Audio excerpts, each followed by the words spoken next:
Masi video je mama oibi khudimakta dedicate tawjage makhoina makhoigi family gi unconditional love and support to gi damakta imana igi damakta ngasi bokta keitoubirak khage school dinbadagi horga fees ji achapot leiba koibu buiba firon leiba polo bawan tawi ngakani imana ngasi bokta igi ne pot macheram ta lembigrabo ma'am हुजिकी वहाई वता ma'am दो cinema drama दा नत्रगा इन हुजिक सिजनगी बिदो नतना अतोप मफम अतै दिक्सु ताब फंगमोय नै खंजै अदो कनागुम्बा सिजनबीबा लेरगदी तोपियु मरम हाइजरमगे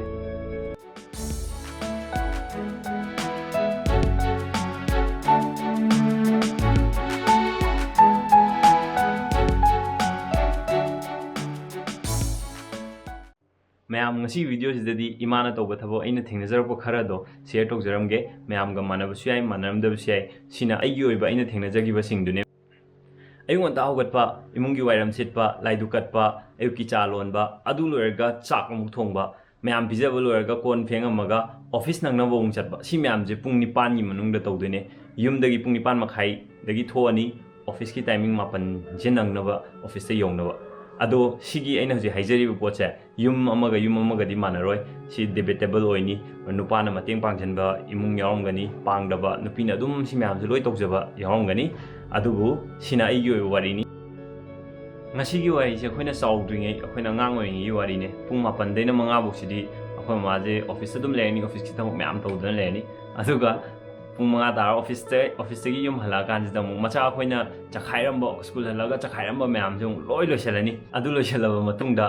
chalolani chalolaga myam thakminarani adu loiga colleague phengthoani again wairamte ni laidukat naba dangdam gi laidukat nabong silani adu loira matungda mu sai gi phiron amotpa myam je sidagi khantoga hayeng darkar legedaba phiron je mu surani pulap subadi mu matam nei tamni pulap ti mu suraroi khara khankalaga mu suduani adu loiraga nungdangi chak thongnaba hotnarani nungdangi chak thongani myam pijarani myam loimba pijar loira kanda colleague loi phengtoga amuk ma hayeng office tatpa kanda myam do mu ta unaba magi parasing do orairani adui matungda tumdune ima amana tawba thabakse ai akhoi imana tawba thabakse ado mi khudimaki imana makoi gi best level da imungdugi ai phanaba machagi mapuroibagi natraga manemboki natraga loimbaki family dugi pulapki tek kaidana ba ai phanaba honaba ngakane ba sije aina phana haiduna su makoina tawriba thodang loriba thodang je koina phana hairju adum chithaba awatpa adum lerni ba ima amana loba thodang ji mama amana mama oiba khaktana khangani ba adna aina phana hairju adum walani sigidi aina hairige loiba nairoi masi video je mama oibi khudimakta dedicate tawjage makoina makoi family gi unconditional love and support to gi damakta imana mama oibi singna nupi singna tawbiba thabak singse singthana daba imung leitabdi nate lei ado myam lehen gumsi makhoina toriba thabak singse nomata makhoina toriba thabak myam sigi makhoi sel ni banate sana lupa ni ba amta nate makhoi nokna makhoi gi family gi member singsina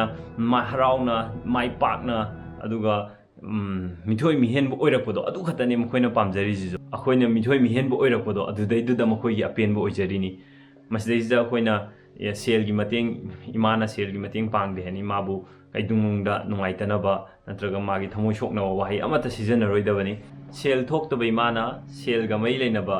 hiram sel ga mai leinaba thabak singda teng pangbo su ngamaroi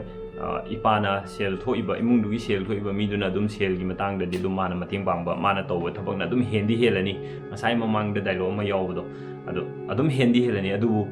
khoina kawroidabadi sel na leiba yadaba imungi ai bu chawrna bu yolak pa ja sel na mo chin be ya roidaba hiram kaya amada imana mateng pangi bani habsi myam masi madi sungkaw kawroidaba ni aduna akhoina ima nupi oi bisingda makhoi gi deserve to respect to adu adum thambi gadabni ngasi mothers day ne na khoi ma da ngasi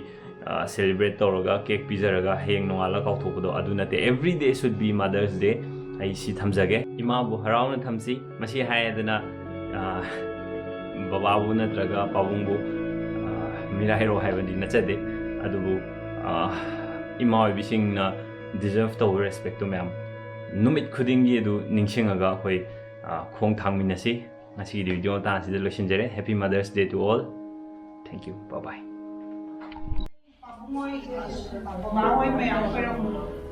Nungayna nasa nupa nupi pokana nungaya kana inga sina pa boy bo lai sira ng boy bo